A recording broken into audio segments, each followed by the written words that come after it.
মোর দুয়ারে তুমি সুন্দর বেশে এসেছো, তোমায় করি বরণ। মোর অন্ধকারের অন্তরে তুমি মিশেছো, তুমি বরণ। এবারে আমরা বরণ করে নিচ্ছি শ্রদ্ধেয় প্রফেসর ডক্টর মানিক সাহা মহোদয়কে। অনুরোধ রাখছি আপনাদের সকলের কাছে আরো একবার করতালি দিয়ে ওনাকে অভিনন্দিত করবার জন্য। এবারে আমরা বরণ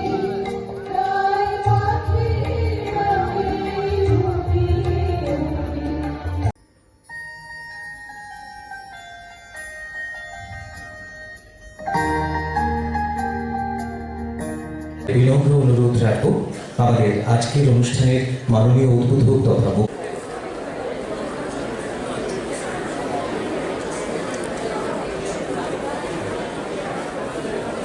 বসে দেখছিলাম হিউম্যান রাইটস সম্পর্কে অনেক আমরা ভাবি যে কিছু হিউম্যান রাইটস ভায়োলেশন হচ্ছে তো হিউম্যান রাইটস কমিশনে চলে যাবো বা চলে যাবো, হবে না। গভর্নমেন্টের সাথে একটা রিলেশন, তবেই কিছু একটা সমস্যা, তবেই হিউম্যান রাইটস কমিশনে যেতে পারে। আমি শক্তিবাবুর সাথে কথা বলছিলাম বিষয়ে, ক্লারিফিকেশন আমি চাইছিলাম। তো সত্যি আজকের এই দিনটি খুব গুরুত্বপূর্ণ দিন, এখানে বিস্তারিত আলোচনা করেছেন। এখানে শক্তিবাবু বলেছেন যে প্রাণী জগতের মধ্যে শেষ প্রাণী হচ্ছে হিউম্যান, মানে তাদের হিউম্যানই সৃষ্টি, আর হিউম্যানের রাইটস মানে ভায়োলেট করে। তো এটা আমরা দেখতে পাচ্ছি, এবং আমরা যারা সরকারে আছি আমরাও চেষ্টা করি যাতে কোনো জায়গায় এটা কিন্তু নর্মাল আমাদের হিউম্যান বিইংয়ের নেচার। যদি আমরা শান্তিতে চিন্তা করি, সুস্থিরভাবে আমরা চিন্তা করি যে কোন জিনিসটা ঠিক কোনটা বেঠিক। যখন আমার কাছে খবর আসে যে কোনো জায়গায় ফর এক্সাম্পল ডাক্তারদের ওখানে কিছু লোক আঘাত করেছে, তাদেরকে আক্রমণ করেছে, খবরটা পেয়ে দেখা গেল আমি পুলিশকে আমার ফোন করতে হয় যে ওনাদেরকে অ্যারেস্ট করো, কী হয়েছে প্রথমে আমি জানি। তো মনে হচ্ছে যে এটা একটা হিউম্যান রাইটস ভায়োলেশন হয়, এটা আমার কাছে এরকম মনে হয়। আমার মনে আছে যখন মণিপুরে ত্রিপুরার প্রায় 250 জনের মতো ছেলে ওখানে পড়াশোনা করছিল, হঠাৎ করে মণিপুরের ঘটনা যখন হলো যে এখান থেকে ওনাদের আনতে হবে, গার্জিয়ানরা আমার কাছে বারবার আসছিল, কিন্তু কি একটা অবস্থা ছিল সেই জায়গায়, সেখানে স্পেশাল ফ্লাইট পাঠিয়ে তাদেরকে নিয়ে আসা, এটা আমার মনে হয় এই যে তাদের রাইটস গার্জিয়ানদের আমার কাছে, যে এটা মনে হচ্ছে হিউম্যানিটির কারণে যে হিউম্যান রাইটস তাদের ব্যবস্থা আমি করেছি। এক রাত্রের মধ্যে রাত্রে 12টার সময় আমি সেখানে প্লেন পাঠিয়েছি, গভর্নমেন্টের পয়সা দিয়ে তাদেরকে আমি ফিরে নিয়ে এসেছি। এটা আমার মনে হচ্ছে এটা আমার দরকার।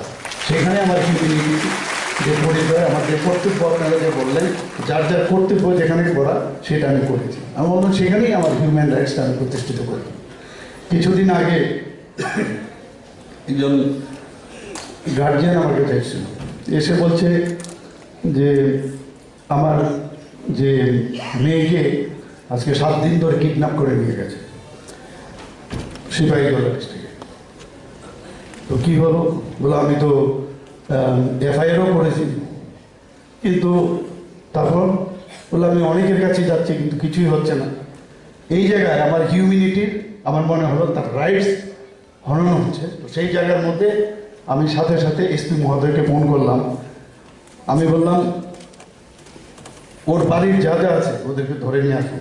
আমি ওনাকে একটু টেকনিক্যাল কিছু মানে আমার অভিজ্ঞতা, পূর্ব অভিজ্ঞতার থেকে বললাম ওনাদেরকে নিয়ে আসুন। পরের দিনই উইদিন 24 আওয়ার্সের মধ্যে মেয়েও ফিরে এসছে।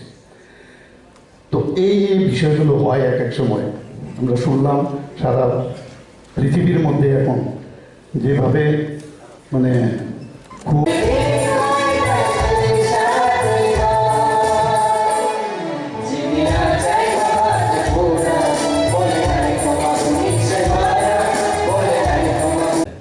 শিল্পীদের অসংখ্য ধন্যবাদ। এবারে আমাদের আজকের এই অনুষ্ঠানে উপস্থিত ভাষায় উদ্বোধনী সঙ্গীত পরিবেশিত হল। বাংলা ভাষায় সঙ্গীত পরিবেশনায় ছিল বৈদিকের শেখরা এবং